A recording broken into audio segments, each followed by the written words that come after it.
నమస్తే welcome to దృశ్యం నేను నేత్ర ఎన్నో వింతలు విశేషాలకు నిలయం ఈ విశ్వం కొన్ని రహస్యాలైతే అంతు చిక్కవు అలాంటి వాటిలో ఒకటే లోనార్ సరస్సు ప్రపంచ శాస్త్రవేత్తలనే విస్తుపర్చిన లేకది శాస్త్రీయంగానే కాదు పౌరాణికంగాను ప్రాముఖ్యత కలిగినది ఎందుకు లోనార్ సరస్సు పుట్టుక వెనుక ఉన్న రహస్యం ఏంటి ఆ వివరాలేంటో తెలుసుకునే ప్రయత్నమే ఇవాల్టి దృశ్యం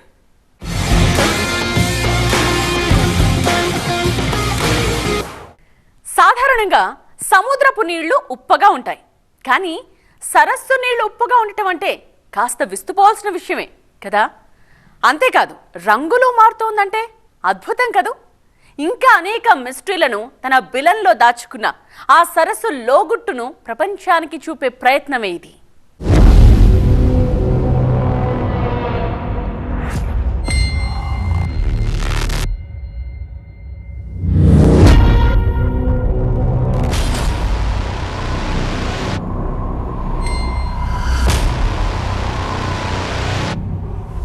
కళ్ళెదురుగా ఒక విశాలమైన సరస్సుంది.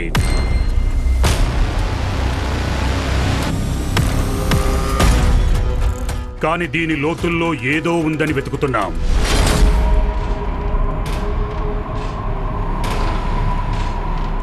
ఇది ఒక ప్రయోగశాల వంటిది. ప్రపంచంలోని అన్ని దేశాలకు చెందిన శాస్త్రవేత్తలు ఇక్కడ పరిశోధనలు చేశారు. అయినా ఇప్పటి వరకు ఎవ్వరూ ఈ సరస్సు రహస్యాన్ని ఛేదించలేకపోయారు.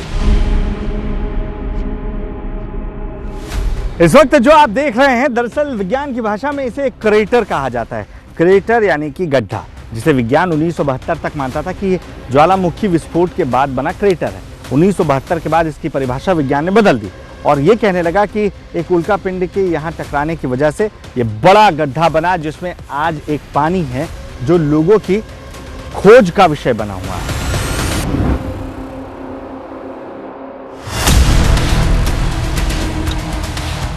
ఇది పౌరాణిక కథల ప్రపంచం. ఇప్పటికీ ప్రజలకు ఇదేంటో అర్థం కాలేదు. అనేక గ్రంథాల్లో రాసుంది, అనేక పురాణాల సాక్ష్యాలు ఉన్నాయి. అయినా దీని రహస్యాన్ని ఛేదించలేకపోయారు. ఇది ఒక బిలం.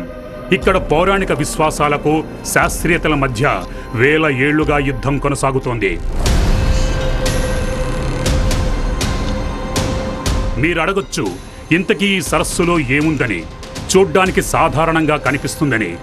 అయితే వినండి, ఈ సరస్సు బయటకు సాధారణంగా కనిపిస్తున్నప్పటికీ ఇక్కడ జరిగే సంఘటనలు అంతే సంక్లిష్టంగా ఉన్నాయి.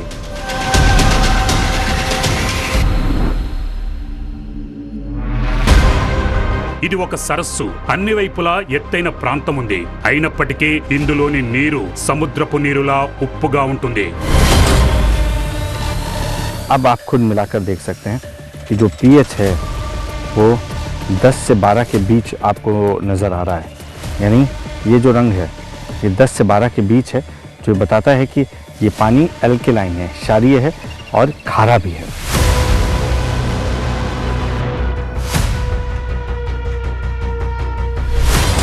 జలాశయానికి చేరుకోగానే దిక్సూచి పనిచెయ్యదు. ఏ దిశ అన్నది తెలియకుండా పోతుంది. ఇక్కడి నేలలోనే అయస్కాంత శక్తి ఉంది. ये जो मैग्नेटिक का पीस है, अब यहाँ के लोनार के मिट्टी में कहीं भी हम घुमाएंगे तो इसमें जो आयरन पार्टिकल है सब इसे चिपक जाएंगे.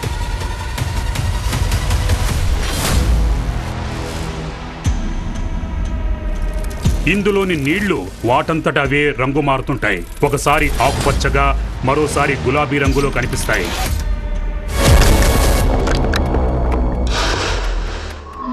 ఇందులో ఉన్న కొన్ని ఔషధ మొక్కలు ప్రపంచంలో ఎక్కడా కనిపించవు. ఇంకా చెప్పాలంటే ఈ సరస్సు లోపల చంద్రుని ఉపరితలంపై ఉన్న రాళ్లు కనిపిస్తాయి. ఇవే కాదు, సరస్సు దగ్గర పౌరాణిక ఆలయాల అవశేషాలున్నాయి.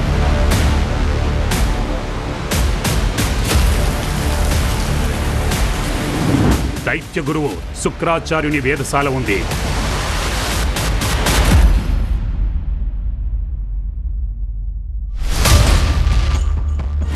ఎందుకు ఇలా ఉంది, ఎలా ఏర్పడింది, ఎప్పటి నుంచి ఉంది, ఈ ప్రశ్నలకు ఎలాంటి స్పష్టమైన సమాధానాలు లేవు. ఏదైనా లభిస్తే అది వాదనల సమరమే. ఇందులో ఓవైపు పురాణం, మరోవైపు శాస్త్రం కనిపిస్తుంది.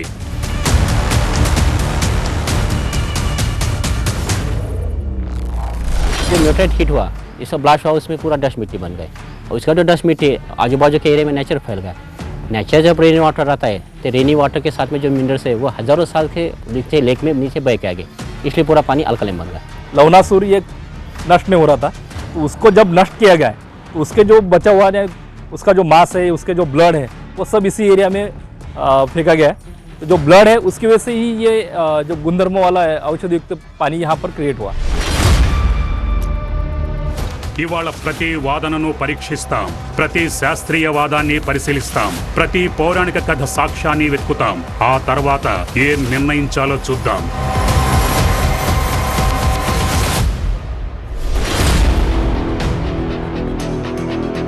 ఈ అతీంద్రియ జలాశయం చుట్టూ ఉన్న రహస్యాల్లో ఏదైనా శాస్త్రీయ సిద్ధాంతం దాగుందా, లేదంటే పురాణాల నుంచి వినని కథ ఉందా? తుది నిర్ణయమే ఇవాల్టి దృశ్యం.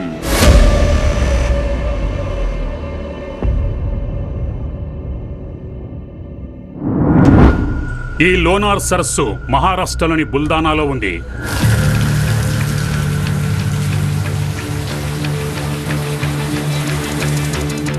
ఇక్కడి నుంచి మొదలయ్యే నీటి ప్రవాహం నుంచే సైన్స్, పురాణాల మధ్య యుద్ధం ఆరంభమవుతుంది.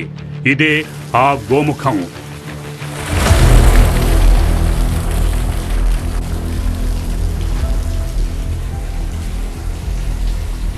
ఎత్తైన గోముఖం తీర్థం నుంచి కొద్ది దూరంలోనే ఆ సరస్సు కనిపిస్తుంది. వృత్తాకారంలో అచ్చం తవ్వినట్టుగా దీని ఆకారం ఉంటుంది. ఇక్కడి నుంచే ఆ సరస్సుపై చర్చ మొదలవుతుంది. ये दृश्यम दुनिया की सबसे बड़ी प्रयोगशाला का दृश्यम है. 7 से 8 किलोमीटर की परिधि के बीच आप देख रहे हैं कि पानी का एक कुंड है और ये जो सरोवर है यही विज्ञान के लिए बड़ी चुनौती बना हुआ है. विज्ञान भी समझ नहीं पा रहा है कि इसमें जो कुछ देखने को मिल रहा है, पुराणों में उसका दावा है, उसे लेकर पुराण लंबे समय से अपनी कहानी कह रहा है, लेकिन विज्ञान जो कहानी कह रहा है वो बार बार बदल रही है. इसके एक कोने पर अगर विज्ञान है तो दूसरे कोने पर पुराण है.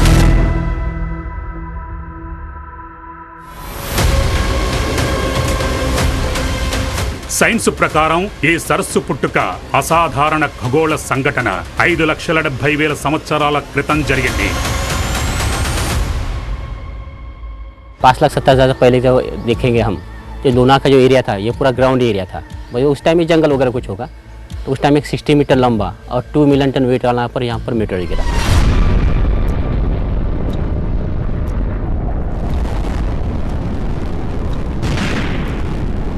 ఖగోళ శాస్త్రం ప్రకారం చూస్తే ఒక ఉల్క భూమిని ఢీకొట్టడం వల్ల ఈ బిలం ఏర్పడిందని చెబుతుంది.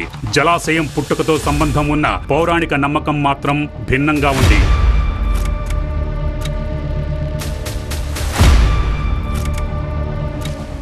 ఈ పౌరాణిక కథ లావణాసురుడు అనే రాక్షసుడితో ప్రారంభమవుతుంది. అతను తపస్సు ద్వారా బ్రహ్మ నుంచి ప్రత్యేక వరం పొందుతాడు. ఆ వరం ప్రకారం ఏ మనిషి, ఏ ఆయుధం కూడా అతన్ని చంపలేదు. ఆ గర్వంతో లావణాసురుడు భయాన్ని సృష్టించడం ప్రారంభిస్తాడు. ఆందోళనలతో ఋషులు, సాధువులు విష్ణువుని వేడుకుంటారు. तो भगवान ने यहाँ पर अवतार लिया. वो अवतार लेके भगवान ने अपने नाखून से लवणासुर का वध किया और जिस जगह पर वध किया वहाँ पर लवणासुर धंसता चला गया और वहाँ पे लवणासुर का पूरा जो रक्त है वो रक्त बहा और वहाँ से वो तालाब निर्माण हुआ. మనం విన్నది ఇప్పుడు సాకారం అవడం ప్రారంభమైంది. ఈ బిలం వందల సంవత్సరాలుగా సైన్స్ పురాణాలకు చిక్కుకున్న ఓ నిజం. మొదటిసారిగా మేము ఆసక్తికర అంశాలను ఎదుర్కొన్నాం. ఈ గోముఖ్ దాని కొత్త ఎత్తులోకి తీసుకెళ్తుంది. ముందుగా గోముఖం కథను వినండి, తర్వాత నిజమైన కథను చెబుతాను.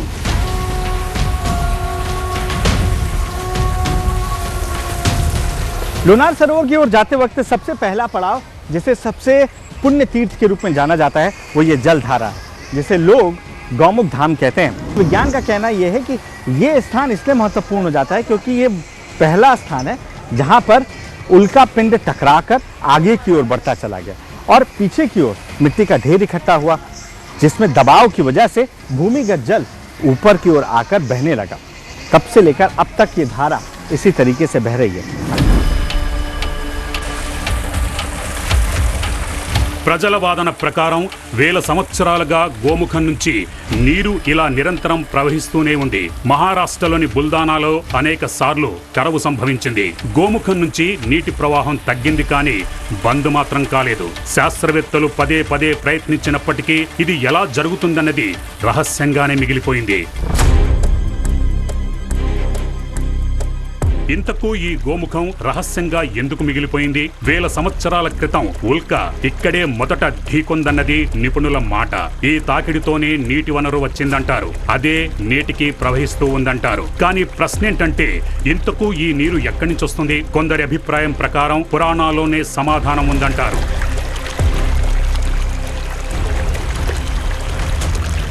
లోనార్ సరస్సు ప్రస్తావన పురాణాల్లోనూ ఉన్నప్పటికీ నేటికి అంతు చిక్కని నిలవుగానే మిగిలిపోయింది. ఇంతకు ఆ ప్రాంతంలో ఎలాంటి శక్తి దాగుంది? చంద్రుడి బిలం, అగ్నిగుండం అన్న పేర్లు అసలు ఎలా వచ్చాయి? ఇంతకు ఆ లేక్ ఉల్కపాతం కారణంగానే ఏర్పడిందా, లేదంటే పౌరాణిక గాథతో ఏర్పడిందా అన్న అసలు మర్మాన్ని మీ ముందుంచేలా చూశాం.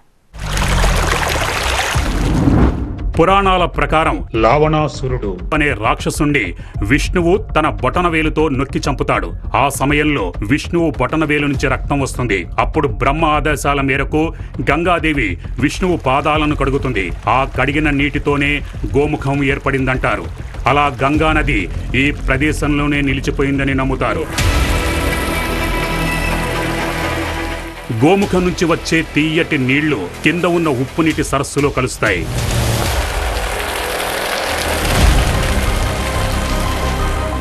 ఆ దివ్య సరస్సు కూడా ఒక సంకేతం ఇస్తుందంటారు ప్రజలు. దీన్ని డీకోడ్ చేయగలిగితే కనుక్కోవడం పెద్ద విషయం కాదంటారు.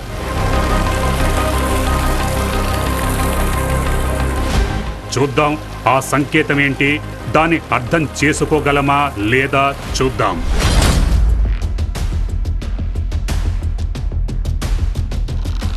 సరస్సుకు వెళ్లే మార్గం సంవత్సరాలుగా బంద్ అయింది. ఈ మార్గంలో ఉన్న అవశేషాలే దాన్ని సూచిస్తుంటాయి. ఇది సాధారణ ప్రదేశం కాదు. పురాతన కాలంలో దీని ప్రత్యేకత ఏదో ఉండే ఉంటుంది. కొన్ని గ్రంథాల్లో దీని ప్రస్తావన కూడా ఉంది. మహారాష్ట్రలోని లోనార్ పేరుతో తెలిసిన ఈ సరస్సును స్కాంద పురాణంలో దైత్యసుధన్ తీర్థంగా వర్ణించారు. పద్మపురాణంలో దీన్ని విరాజ తీర్థం అని పిలుస్తారు. కాళిదాసు రఘువంశ ఇతిహాస కావ్యంలోని 11వ అధ్యాయంలో ఒక సరస్సు గురించి ప్రస్తావన ఉంది.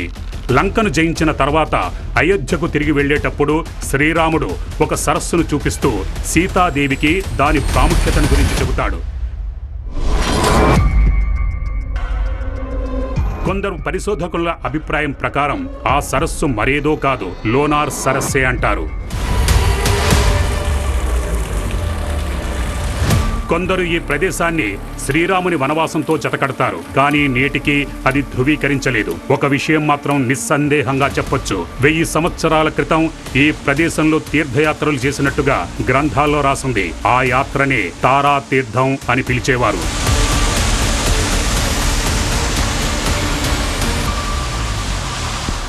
सर, ये आपके लिए विज्ञान होगा, साइंस होगा, हमारे लिए ये आस्था का विषय है। एक राक्षस यहाँ आके गया था, उसका नाम लवणासुर था, उसी वजह से इसका नाम लोनार सरोवर गया।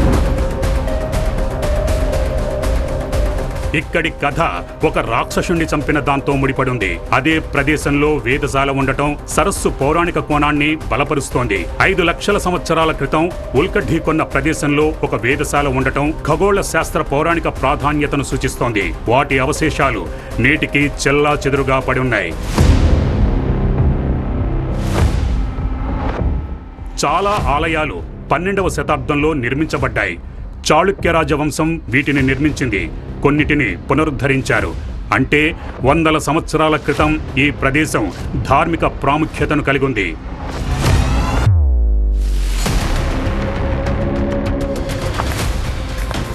దారి పొడవునా గోముఖం నుండి వచ్చే మంచినీరు సరస్సు వైపు ప్రవహిస్తోంది. ఇప్పుడు ఈ నీటి pHని పరీక్షించాల్సి ఉంది. సరస్సు వైపు వెళ్లే నీటిని సీసాలో నింపుకొని ముందుకు సాగాం.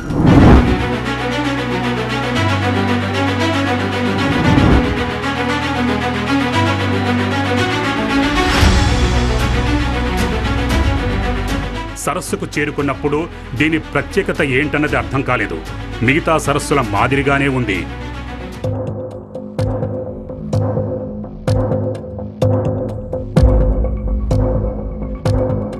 సరస్సు నీరు ఉప్పుగా ఎందుకుంది? సైన్స్కు అర్థం కానిది. పురాణాలను నమ్మేవారు ఇక్కడ రాక్షసుణ్ణి విష్ణువు చంపడం వల్లనే ఈ నీరు ఉప్పుగా ఏర్పడిందని చెబుతారు. 2020వ సంవత్సరంలో ఈ సరస్సు ప్రపంచాన్ని ఆశ్చర్యపరిచింది. ఇందులోని నీళ్లు గులాబీ రంగులోకి మారాయి. అది కూడా 24 గంటల పాటు మాత్రమే. ప్రజలు ఆందోళన చెందారు. నిపుణులు కలవరపడ్డారు. ఇది ఎలా జరిగింది? పరిశోధనల తర్వాత శాస్త్రవేత్తలు అసలు కారణాన్ని వెల్లడించారు. वैज्ञानिक कहते हैं कि ये जो आप देख रहे हैं ना काई, ये काई जो अभी आपको हरी नजर आ रही है, जो दुनिया में खारे पानी में सिर्फ लुनार सरोवर में ही पनप पाई है, ये काई धूप से खुद को बचाने के लिए एक आवरण का निर्माण करती नजर आई थी, जो बाहरी आवरण था, और रातों रात ये आवरण इस काई ने अपने ऊपर तैयार किया था, जिसकी वजह से ये झील जो कभी हरी कभी नीली नजर आती है वो एकाएक गुलाबी नजर आने लगी थी.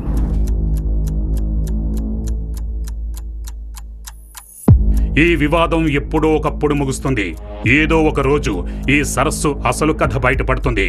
ఎవరో ఒకరు నిర్ణయిస్తారు. సమాధానం ఉల్కతాకిడే అయితే మరి ఉప్పు నీరు ఎక్కడి నుంచి వచ్చింది? రాక్షసుణ్ణి విష్ణువు చంపడం వల్లే ఇలా ఉన్నాయని అనుకుంటే అందుకు ఆధారాలు ఏవి? ఎవరైనా ఎలా నమ్మగలరు?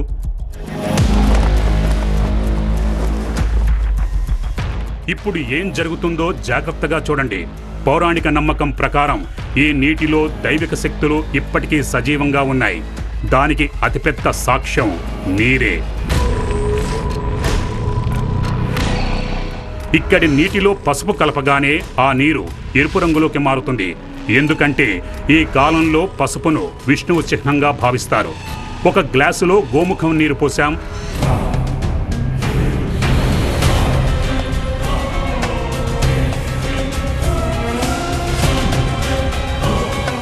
మరో గ్లాసులో సరస్సు నీటిని తీసుకున్నాం. రెండింటిలో పసుపు వేసి పరిశీలించాం. రెండిటి మధ్య ఉన్న తేడాను చూశాం.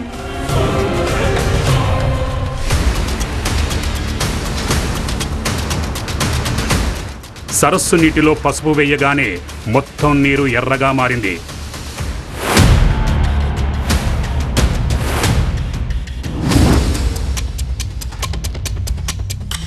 తేడా స్పష్టంగా కనిపిస్తోంది. ప్రజలు చెప్పినట్లుగా సరస్సు నీరు ఎరుపుగా ఉంది. సాధారణ నీరు పసుపు రంగులో ఉంది. సామాన్య ప్రజలు దీన్ని అద్భుతంగా భావిస్తుంటారు. ఎందుకంటే ఎర్రటి రంగు విష్ణువు రక్తం సరస్సులో కరిగిపోవడం వల్ల వస్తుందంటారు. कुछ भी समझो उसको, मगर वहाँ जो राक्षस को विष्णु भगवान ने मारा था उसके बाद उसके पैर वहाँ धोए थे, तो इसीलिए वो पानी अभी भी खारा है.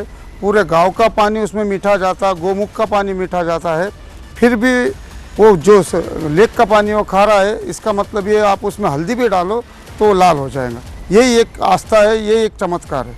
ये चमत्कार से कम कुछ भी नहीं.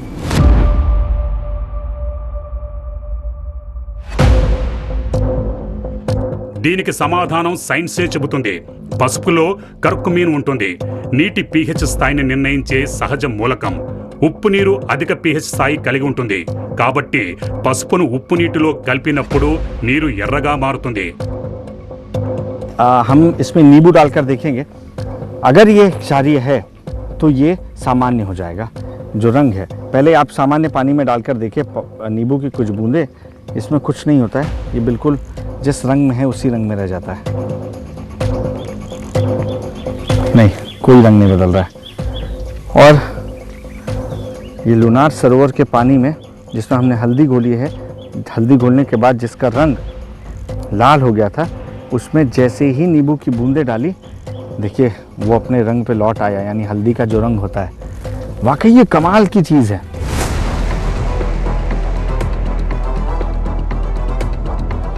పౌరాణిక ప్రాధాన్యత కలిగిన ప్రాంతాన్ని సైన్స్ అడ్డుకుంది. ఇప్పుడు మరో శాస్త్రీయ కోణం కీలక మలుపు తీసుకొనుంది. నాసా శాస్త్రవేత్తలు ఈ సరస్సును పరిశీలించడానికి వచ్చినప్పుడు ఇక్కడ వారికి ఒక ప్రత్యేకమైన రాయి లభించింది. ఇవి చంద్రుని ఉపరితలంపై మాత్రమే కనిపిస్తుంటాయి.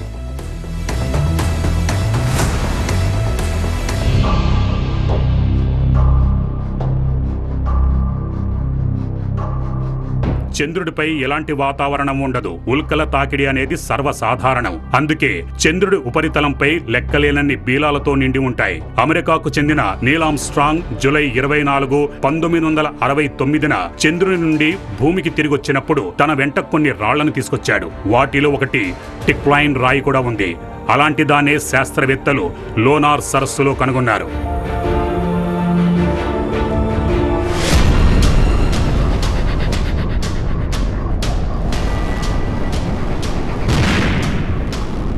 తీవ్రమైన వేడికి ఉల్క కరిగిపోయి దాని శకలాలు భూమిలోకి చొచ్చుకుపోయి ఉంటాయని నమ్ముతారు. దాని ప్రభావాలు నేటికి ఈ నీటిలో కనిపిస్తున్నాయి. ఈ శాస్త్రీయ వాదనకు ప్రస్తుతానికి ఎవరి దగ్గరైతే సమాధానం లేదు.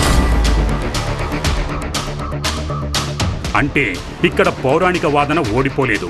ఈ వినూత్నమైన సరస్సు కథను సాధారణ ప్రజలకు విడమర్చేందుకు మేము సైన్స్ పురాణంతో జోడించాం.